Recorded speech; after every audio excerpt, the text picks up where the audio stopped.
রবি সকালে আইপিএল এর ধাঁচে ক্রিকেট প্রতিযোগিতার আসর অভিনেতা সোহেল দত্তের উদ্যোগে আয়োজিত হলো কলকাতা প্রিমিয়ার লিগ। এবছর তাদের ভাবনায় এই প্রথম টুর্নামেন্ট।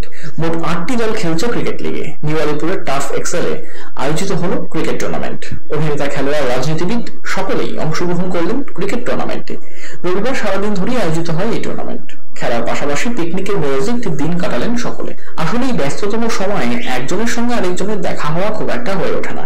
এই ক্রিকেট টুর্নামেন্ট বিভিন্ন ক্ষেত্রের মানুষদের এক ছাদের তলায় এনে দিল। উপস্থিত ছিলেন মেয়র পরিষদ সদস্য তারক সিং, ক্রীড়া সংগঠক বাবুল বন্দ্যোপাধ্যায়, রাজীব বন্দ্যোপাধ্যায়, বনি সেনগুপ্ত সহ আরো অনেকে। আপনারা জানেন যে আমাদের মাননীয় মুখ্যমন্ত্রী মমতা বন্দ্যোপাধ্যায় সর্বক্ষেত্রেই তিনি প্রাধান্য দেন। যেমন মানুষের পরিষেবাও দিতে হবে, তেমনি খেলা এবং উৎসব এইগুলোকেও মানুষকে তিনি চান যে তারা উৎসাহ নিয়ে করুক।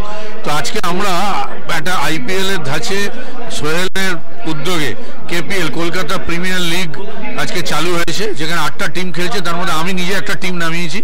তো আমার সেই টিম খেলবে এবং আশা করি যে এই কলকাতা প্রিমিয়ার লিগও একদিন জনপ্রিয় হবে এবং বাংলায় যে একটা খেলার যে একটা আলাদা চল ছিল, একসময় বাংলা ফুটবল নিয়ে মেতে থাকতো, এখন ক্রিকেট নিয়ে মেতে আছে।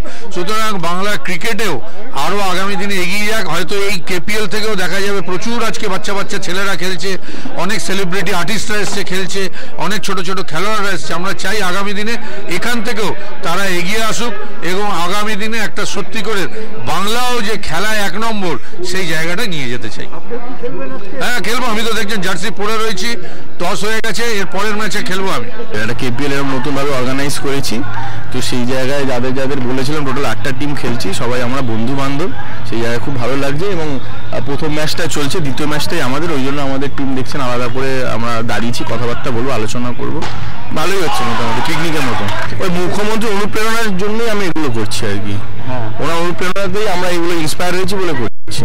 এখানে যারা আছে তারা কেউ খেলোয়াড় নয়, সব অভিনেতা। এখানে অভিনেতা অভিনেত্রীরা আছে। Bureau report, channel 10।